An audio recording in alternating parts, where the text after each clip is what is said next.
Ahora nos tocó hablar un poco acerca de los discípulos comprometidos con una cultura de paz. Si nosotros tenemos un pequeño conocimiento en lo que es las Sagradas Escrituras, nos podemos dar cuenta que es un discípulo.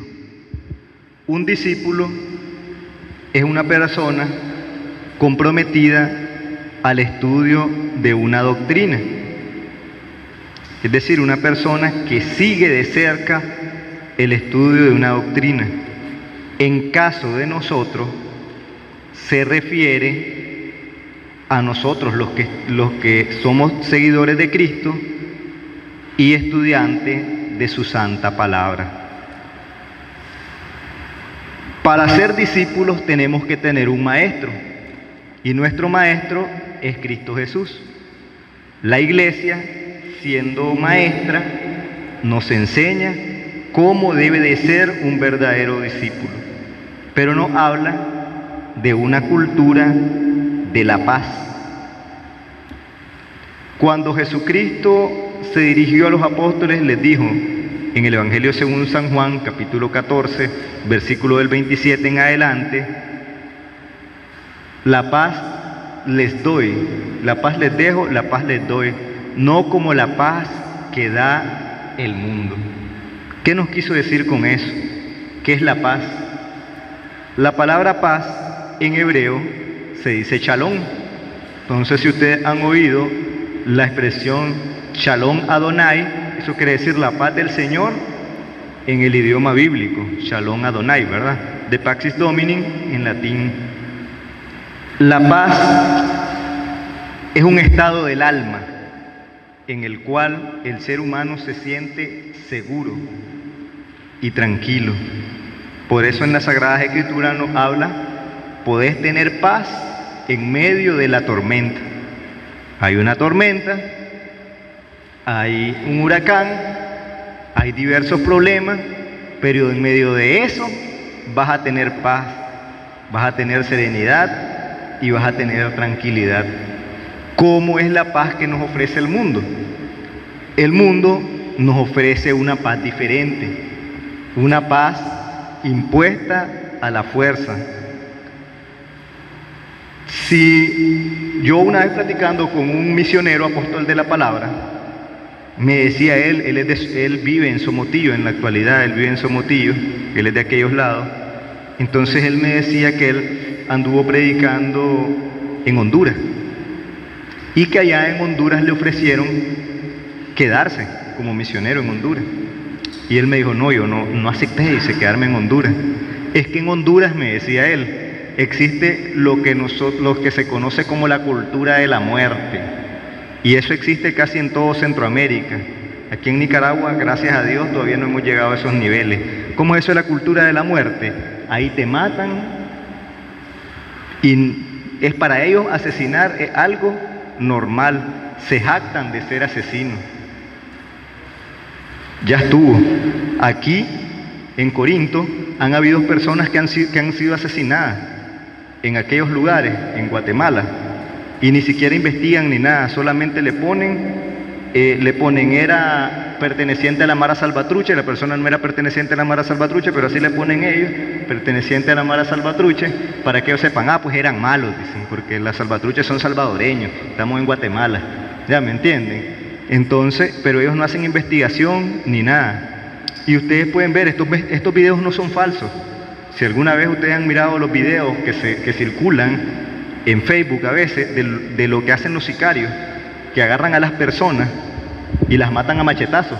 Están vivos y comienzan a pegarle un machetazo hasta que lo tuquean, o le pasan incluso una sierra y les cortan la cabeza o les sacan las tripas. Hay videos que ellos suben con el objetivo de meter en miedo a las personas. Y esta cultura de la muerte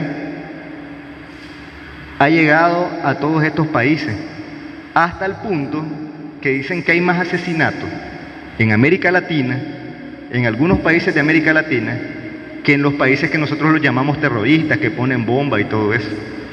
Un ejemplo de eso ha sido El Salvador y México. Brasil Son países donde la violencia se mira diario. De repente pasa alguien, yo tengo un primo que él vive en Guatemala, y él decía que él se vino a Guatemala porque él estaba muy bien, tenía negocios y todo allá en Guatemala, pero él dice de que un día él estaba con su hija, andaban comprando tortillas, llegó un maje y simple y sencillamente sacó la pistola, mató al otro, nadie dijo nada y se fue. Entonces dice él, ¿cómo van a crear mis hijas en este ambiente? Y se vino pues para Nicaragua. Y así, esta es una cultura de muerte. Entonces nosotros tenemos que crear una cultura de paz. ¿Cómo? Llevando el Evangelio hacia las demás personas. El núcleo es la familia. O sea, si queremos tener buenos ciudadanos, si queremos acabar con el problema de la droga, tenemos que fortalecer la familia. Porque de la familia sale el próximo presidente, el próximo alcalde, los futuros policías, los futuros médicos. Entonces la iglesia prioriza, una de las prioridades, todos los ministerios son prioridad, todos los ministerios. Pero en el plan pastoral de nuestra diócesis tiene como prioridad, dice, la familia. Así lo indica nuestro plan de la diócesis. Porque en la familia se crea a esta persona que va a ser misionera. Por eso la iglesia la llama iglesia doméstica. Y nos envía a llevar el evangelio de la paz a estas personas.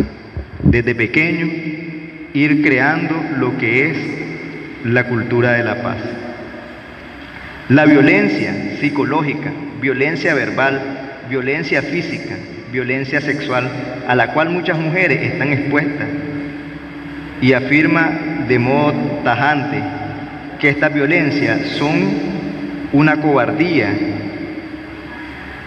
y degradación para toda la humanidad. Existen muchos tipos de violencia, ya le hablé de ese tipo de violencia, ¿verdad?, de los asesinatos que hay, pero también existe la violencia verbal. ¿Cómo influye las palabras que yo digo en un niño? Que yo le diga, vos sos un bueno para nada, vos no servís. Todo ese tipo de cosas recaen en el niño. Y muchas de las enfermedades que nosotros sufrimos son psicológicas. Se nos van metiendo en la cabeza cosas y nosotros tenemos que ir creando esta cultura. Como les decía en el Evangelio,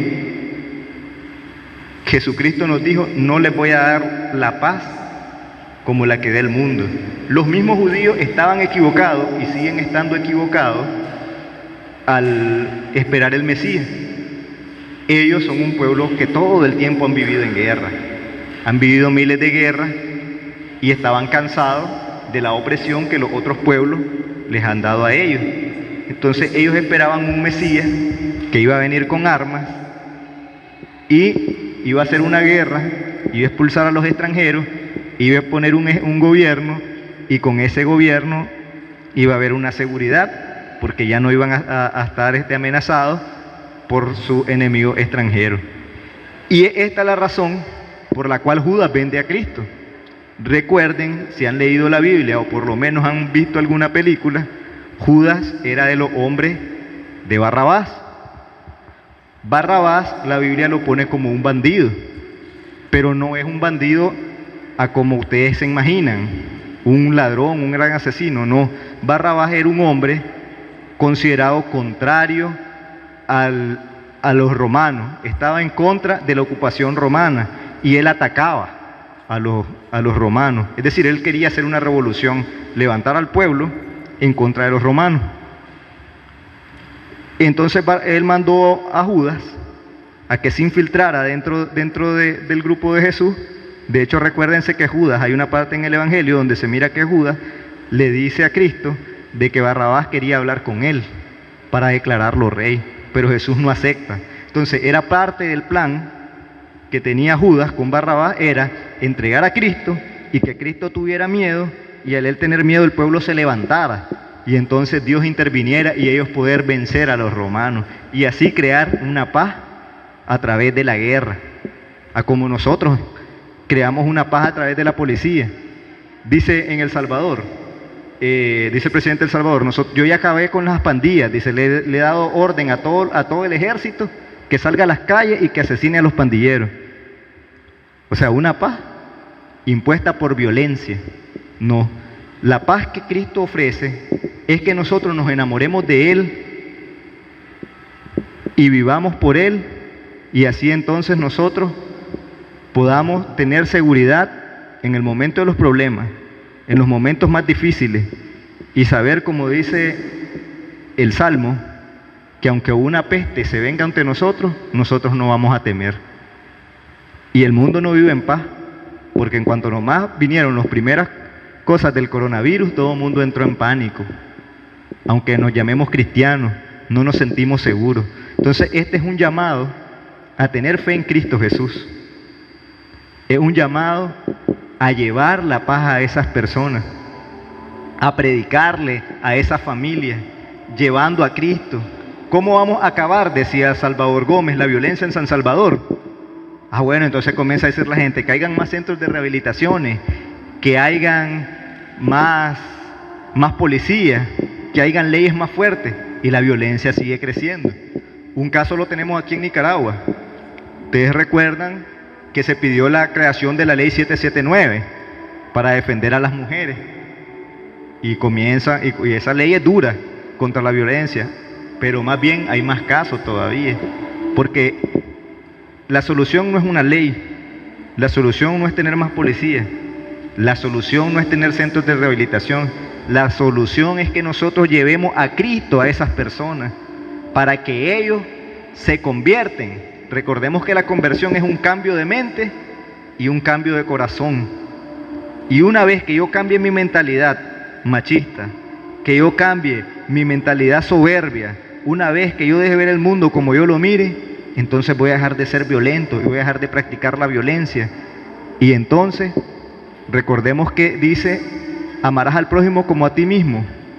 Entonces, cuando nosotros comencemos a amar a las demás personas nos van a amar a nosotros, y entonces vamos a tener la paz que el Señor nos da. Bueno, hermanos y hermanas, esto ha sido el tema. Espero les haya gustado y comencemos a pensar, ¿verdad? Porque el objetivo de estas asambleas es que nosotros pensemos, ¿qué podemos hacer nosotros para que la paz llegue al mundo? Yo ya les dije, ¿verdad? 1, orar. Y 2, evangelizar, misionar, para que estas personas se conviertan a Cristo y así podamos tener la seguridad que nos viene de Dios. Aprovecho para hablar un poco acerca de la misión que estamos teniendo. Lastimosamente, muy poca gente ha ido a misionar. Yo he sido uno, pues, que he ido a misionar poco, pues. La verdad, al sector 2 no fui, solo al 1 y al 3. Pero lo que nos llama la atención a nosotros, muy poca gente de los sectores están llegando. Por ejemplo, nosotros nos habíamos planteado hacer en 2 días los sectores, porque recordemos que no es una misión evangelizadora que va de casa en casa, sino que solamente ibas a ir a las casas católicas. Y ahí está mi papá, si quieren le pueden preguntar, el sector 6 tiene fama de ser el sector más grande, y nosotros en una misión de casa en casa lo hicimos en un día. Yo me acuerdo eso, en un día lo hicimos, pero claro, habíamos muchos evangelizados esa vez, en un solo día.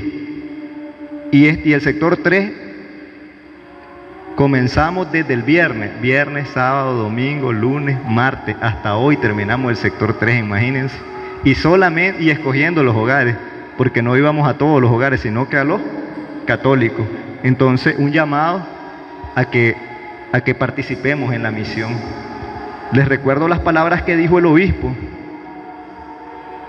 el hogar que no se consagre a la Santísima Virgen, después que no vayan a llamar, dicen, al exorcista, dice, porque ellos permitieron que el demonio llegue a ese lugar al no abrirle las puertas. Pero el problema no es que la población no le está abriendo las puertas, es que nosotros no estamos llegando a la población. Entonces, tenemos que analizarlo, que es lo mismo del mismo tema de discípulos, que creemos una cultura de la paz. ¿Por qué está habiendo más violencia?